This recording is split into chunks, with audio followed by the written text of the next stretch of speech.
একটা football stadium বানাতে কত টাকা লাগে, আর সেই স্টেডিয়ামটা যদি মাটিতে না বসিয়ে ৩৫০ মিটার উপরে আকাশে ঝুলিয়ে দিতে হয়, তখন সৌদি আরব ২০৩৪ বিশ্বকাপের জন্য ঠিক এই পাগলামিটাই করছে। আর একটা না, এমন এক ঝাঁক স্টেডিয়াম বানাচ্ছে তারা, যা বানানোর সাহসও পৃথিবীতে আগে কেউ করেনি। কিন্তু এই একটা স্টেডিয়াম তো শুধু গল্পের শুরু মাত্র।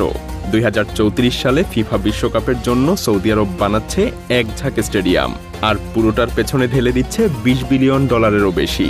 ইতিহাসে এত বড় স্টেডিয়াম নির্মাণযোগ্য আর কখনো হয়নি।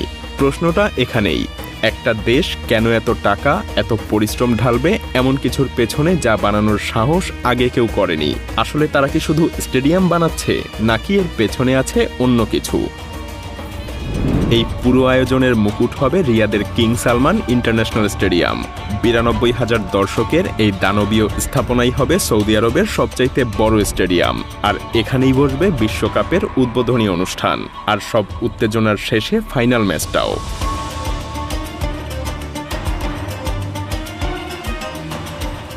শুধু এই একটা স্টেডিয়াম বানাতেই লাগবে ৬০,০০০ টনেরও বেশি ইস্পাত আর ২.৫ লাখ ঘনমিটার কংক্রিট।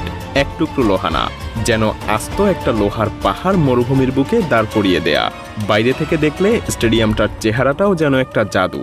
সৌদি আরবের ঐতিহ্যবাহী জ্যামিতিক নকশা থেকে অনুপ্রাণিত এর বাইরের দেয়াল দিনের বেলায় থাকবে অস্বচ্ছ, আর রাত নামলেই সেটা হয়ে উঠবে স্বচ্ছ। আলো বের হবে ভেতর থেকে। একটাই ভবন, অথচ দিনে আর রাতে দুই রূপ। এবার ভাবুন, বাইরের তাপমাত্রা ৪৫ ডিগ্রি ছাড়িয়েছে, রোদে ১ মিনিট দাঁড়ালেই গা পুড়ে যাচ্ছে, অথচ স্টেডিয়ামের ভেতরে ঠান্ডা আরামদায়ক ২২ ডিগ্রি।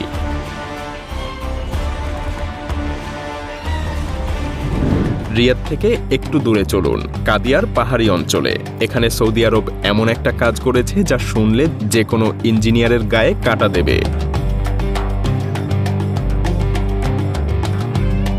প্রিন্স মোহাম্মদ বিন সালমান স্টেডিয়াম। ৪৫,০০০ আসনের এই স্টেডিয়ামটা মাটির উপরে বানানো হচ্ছে না, বরং সরাসরি একটা পাহাড়ের গা খোদাই করে ভেতরে বসিয়ে দেয়া হয়েছে। স্টেডিয়ামের একটা দিক পুরোটা খোলা, সেখান থেকেই চোখের সামনে ভেসে উঠবে রিয়াদের গোটা স্কাইলাইন। কিন্তু আস্ত একটা স্টেডিয়ামকে পাহাড়ের গায়ে আটকে রাখা কি মুখের কথা? এর জন্য পাহাড়ের ভেতরে গেঁথে দেয়া হয়েছে ২৩০০টা বিশাল রক অ্যাঙ্কর, মানে ২৩০০টা লোহার নোঙর, যা স্টেডিয়ামকে পাথরের গায়ে আঁকড়ে ধরে রাখবে। ভূমিকম্প হোক বা আচমকা বন্যা, সবকিছুই সামলানোর হিসাব কষেই এই নকশা করা হয়েছে। উদ্দেশ্য প্রকৃতিকে হারানো না, বরং প্রকৃতির সাথেই মিশে যাওয়া। আর এখানকার মাঠটাও অদ্ভুত। মাত্র ৬ ঘন্টার মধ্যে এখানকার ঘাসের মাঠ বদলে ফেলা যাবে কৃত্রিম টার্ফে। ফুটবলের পর অন্য যে কোনো আয়োজনের জন্য মাঠ তৈরি করা যাবে নিমেষেই। আর মাথার উপরের ছাদ, আকাশ হঠাৎ করে বিগড়ে গেলে সেটা বন্ধ হয়ে যাবে মাত্র ১৫ মিনিটেই। রিয়াদেই আছে একটা পুরো আইকন, ১৯৮৭ সাল থেকে দাঁড়িয়ে থাকা একটা স্টেডিয়াম, যাকে মানুষ আদর করে ডাকে তাঁবু নামে, কারণ এর ছাদটা দেখতে অবিকল বেদুইনদের তাঁবুর মতো। ২৪টা বিশাল থামের উপর দাঁড়িয়ে থাকা এই ছাদে এখন বসছে আধুনিক এলইডি পর্দা। রাত নামলে গোটা স্টেডিয়ামটাই জ্বলে উঠবে আলোর খেলায়, যা দেখা যাবে ৫ কিলোমিটার দূর থেকেও। পুরনো ঐতিহ্য, নতুন চেহারা।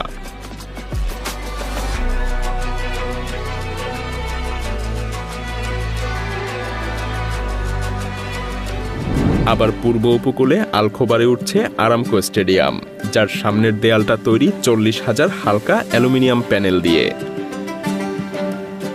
সমুদ্রের বাতাসে সেগুলো নড়ে ওঠে, আর গোটা দেয়ালটা যেন সাগরের ঢেউয়ের মতো একটানা রূপ বদলাতে থাকে। এখানে ঠান্ডা রাখার কাজে লাগানো হচ্ছে সরাসরি সমুদ্রের পানিকে।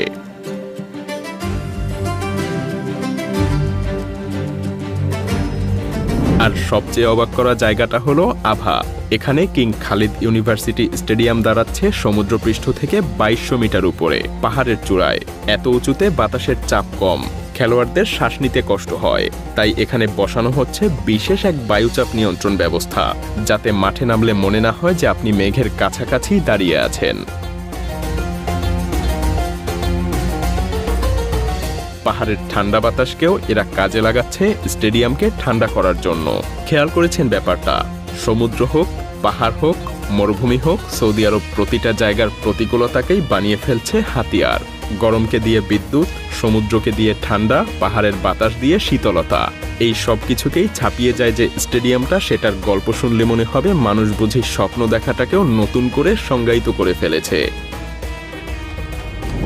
এবার ফিরে আসি সেই আকাশে ভাসমান স্টেডিয়ামটার কাছে, নিয়ম স্কাই স্টেডিয়াম। এটাই সৌদি আরবের সবচাইতে সাহসী এবং সবচেয়ে অবিশ্বাস্যবাজি। প্রায় $1 বিলিয়ন খরচে তৈরি এই স্টেডিয়ামটা দাঁড়াবে না মাটির উপরে, বরং ঝুলে থাকবে 350 মিটার উপরে। একবার ভাবুন, এত উপরে একটা আস্ত স্টেডিয়াম, যেখানে বসবে 46,000 মানুষ। আর এটা বসছে নিয়মের সেই বিখ্যাত প্রকল্প দ্য লাইনের ভেতরে, 170 কিলোমিটার লম্বা আয়নায় মোড়া একটা সোজা শহর, যা মরুভূমি চিরে সোজা চলে গেছে লোহিত সাগর পর্যন্ত।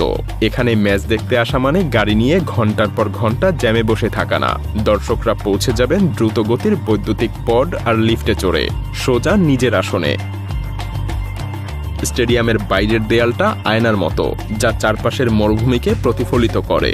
দিনের বেলায় যেন এটা আকাশের সাথে মিশে গিয়ে অদৃশ্য হয়ে যায়, আর রাত নামলে হাজার হাজার এলইডি আলোয় মনে হয় স্টেডিয়ামটা সত্যিই বাতাসে ভাসছে।